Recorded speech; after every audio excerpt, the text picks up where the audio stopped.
Welcome back to Sports Zone, everyone. I'm Sports Director Matt Dowell, and we've got a legend on our show tonight. Debbie Wardlaw, one of the winningest coaches in South Carolina history, a Hall of Famer. You guys all know her. Debbie, thank you for joining our show tonight. It means a lot to us to have you on our show and talk about all kinds of things tonight. Well, Matt, thank you so much for the invitation. You know, recently retired, so I have a lot of time to kind of dig into a lot of different topics, but I'm really excited to be here. Thank you so much. I know during the commercial break, we were already getting into everything. I was like, all right, we got to save some of it for the show itself. But first of all, just for everyone that's watching tonight, what have you been up to recently? Just tell us everything you've been doing recently. You know, I think it's just so much, and it's so hard to tell you kind of everything. But, you know, after retiring from Richland School District 1 with 35 years in education, I decided to take a swing at Columbia College, which is my alma mater as well. And going back to Columbia College was a great experience. But looked at what I was doing in life and really kind of wanted to be a little more intentional. And so I decided to retire. I've been retired for just a year. I've been gardening, watching all the sports that I can, and just trying to teach my two dogs tricks.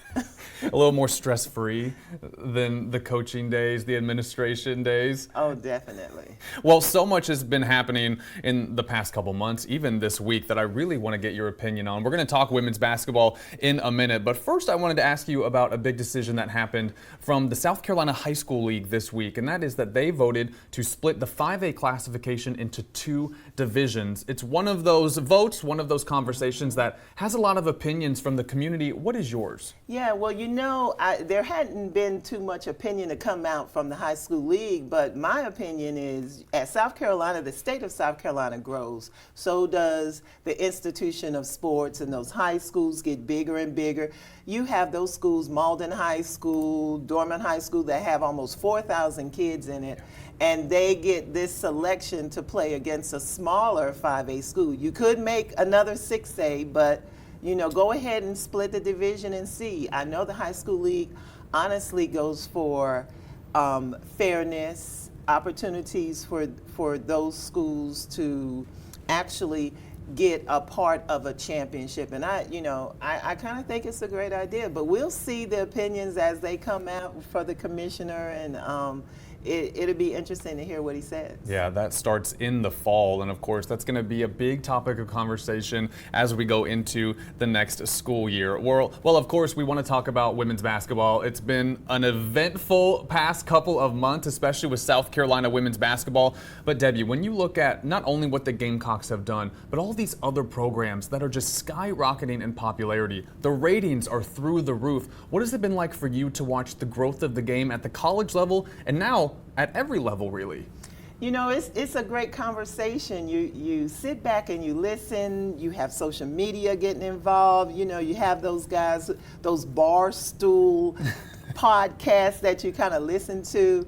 And it's just a really good time for women's basketball, you know, with social media and people able to watch so many basketball games on their apps and on television. It's just a very marketable time for women's basketball. And you didn't see that, you know, 20 years ago when women's basketball was still winning, and you had the UConn and Tennessee matchup that, you know, got about 7,000 views on TV. But now, you know, you're going, and that's 7 million views on TV, and now you're up to 14 million, almost up to 24 million people who tune into that game. And who are these people? Yeah. You know, are they true women's basketball fans, or are they sports fanatics? Do they want to see history? And it's history made on both ends. I mean, either one of those teams is history for either one of them. And it's just a really great time for women's basketball. So many of these new fans, especially now, going to follow these players into the WNBA. They're getting into all the recruiting at the high school level, so it really kind of bleeds into all of those different levels. And speaking of the different levels, I know that you've obviously been involved in the high school world here for decades. And one thing about South Carolina and Dawn Staley, she's able to keep the local talent. Coming up next year, it's going to be Mylasia Full-Wiley, Ashlyn Watkins, and Camden's Joyce Edwards, all on the same team. What is it about the talent here in the Midlands that is just elite? You know, it's always been elite. I just think they weren't staying home. You know, it's it's easy to go to some of the bigger schools or the big time programs, the Power Fives, and do your thing there. But when you bring in a coach like Dawn Staley, who's really, and we get back to that word, intentional about what she's doing, and her honesty about South Carolina players, and choosing those players, and those players willing to stay home, and those relationship that she's building in the community, it makes something good for, you know, those great storylines and stuff like that. And you think about it, when you're a South Carolina kid and you're staying home, those fans stay home with you, and they become South Carolina fans. So you don't only have to graduate from the University of South Carolina to be a fan, you just have to have some kind of relationship with somebody on there. You know, you just want to see those South Carolina kids do really well. You see Khadijah Sessions, they brought her back, and man, she is just the energy that South Carolina needed. And I think her relationship with those players are just real special, and then she can always give them something that she has that maybe another assistant coach don't have. You know, she's been under Dawn Staley for so long. She have been in coaching herself. She coached men and she coached women. So that aspect of it, and she has a lot of information to pass on to those young players. And speaking of that, how have you seen the level at the high school level? How has it grown in the past 10, 15, 20 years? Well, you know, with sports, the different circuits that women and even boys and men have to develop their skills is so different than it was maybe 15 years ago, 20 years ago.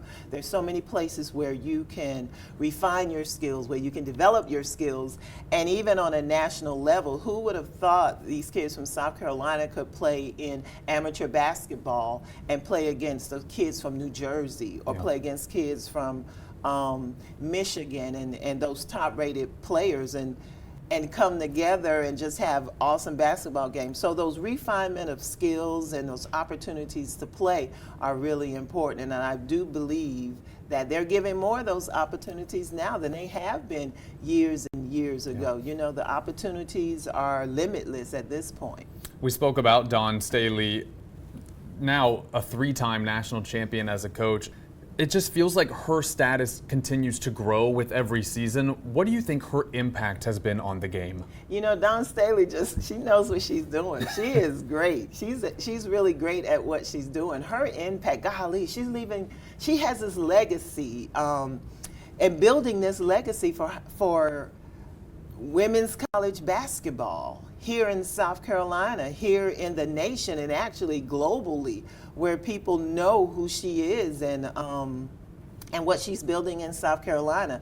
I believe that impact is going to last forever. I mean, just being a great person, a great mentor, being able to keep those South Carolina kids here, you know, that's gardening in your own backyard, picking the best vegetables and leaving those things right here.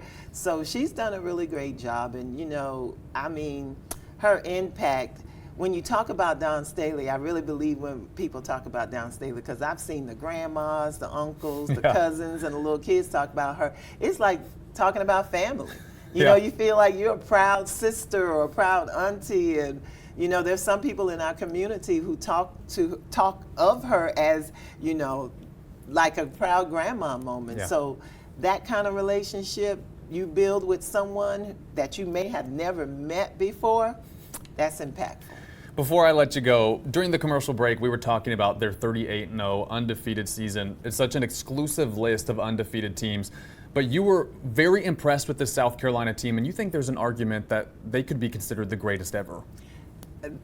The greatest ever. If you can go undefeated against teams that they've gone undefeated against, you know, we talked about it, the UConns, the Tennessee, I mean, Iowa, who had one of the best basketball players in the nation, and come out undefeated, oh wow. Yeah, the depth of the game is just so great now. The parity is probably deeper than we have ever seen it. Would you agree with that? I would definitely agree with that, and it's it's going to be something great to look forward to. You almost become speechless and say, golly, 38-0, you know, that's just a tremendous effort because, and we know those big SEC schools are bringing in the talent, and she did it. Her and the Gamecocks did it. Yeah, well, Cardoso's the only one they're losing, and they're bringing in some good recruits. Who knows what transfers South Carolina's going to get? So we might be looking at maybe arguably an even better team next year. We'll see how they do.